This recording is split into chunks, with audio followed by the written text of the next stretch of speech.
towards towards actually, getting there on all the things that countries need to do. On Monday, we'll have right here at the podium the U.S. Special Envoy for Climate Change, Dr. Jonathan Pershing, who'll give you a preview of COP22.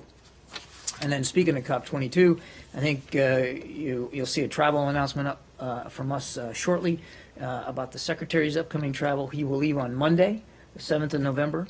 His first stop will be Antarctica, where he will have a chance to visit with scientists and researchers, both at McMurdo Station as well as the South Pole.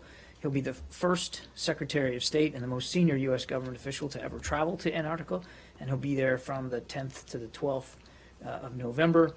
Follow-on stops on this trip include Wellington, New Zealand for bilateral discussions on the 12th and 13th. On the 14th, he'll be in Oman. On the 15th, United Arab Emirates. We go to Morocco on the 15th and 16th for COP22, and then he goes on to Peru for the APEC conference on the 17th and 18th before returning home. So it's a long trip. Lots to come. From November 10 to November 12, Secretary Kerry will travel to Antarctica, where he will visit McMurdo Station, the largest research station of the US Antarctic Program, as well as surrounding areas on Ross Island and the US government's Amundsen-Scott South Pole Station. He will be the first Secretary of State and the most senior US government official to ever travel to Antarctica. Now, you may be wondering, what is all the fuss about? Well, we have to go back to January 2008, when someone at the Amundsen-Scott South Pole Station, which has a telescope, leaked 2 images of the Nibiru system, which was still deep in space. What was particularly interesting is that on the second image on the bottom left were the coordinates.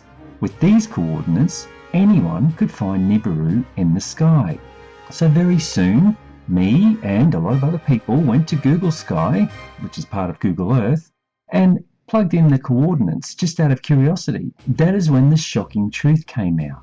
Someone at Google Sky had cut out that section of space, and to this date it has never been replaced. So one can only assume they are hiding something. And just for the record, there's no other area of space on Google Sky that's been blanked out. Now, I have known for a long time that Nibiru always approaches the Earth from the South Pole.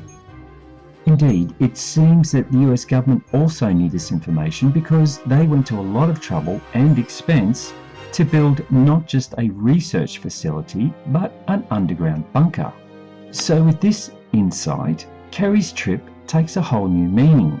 Yes, he is going there under the cover of global warming, which of course was debunked several years ago, so we know that's not the real reason.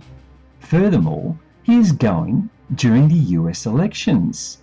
He claims this is because of the weather patterns and it's the only time that they can make the trip. But seriously, if he stayed in the United States for the elections, he could still leave for the trip 24 hours or 48 hours later without having to worry about the weather window. 2 days would not make much of a difference, but they think we're stupid. Anyway, I have no idea what his true agenda is, so I can only guess. Maybe he's going to view Nibiru close up for himself. But then again, they could have just emailed him the high-res pictures, so maybe that's not it. Maybe he's going to hold a meeting with the Anunnaki, who I know have already sent forward a team to Earth to interact with our leaders to discuss the pole shift. Or maybe he's just bugging out. Screw the elections, I'm going underground, to the South Pole. That would certainly be one of the safest places on Earth during a pole shift. Amundsen-Scott South Pole Station is very well set up for long-term habitation without the need to resupply regularly. Anyway, that's it for now. As always, if I hear any more, I will let you know. So please subscribe so you get the latest updates.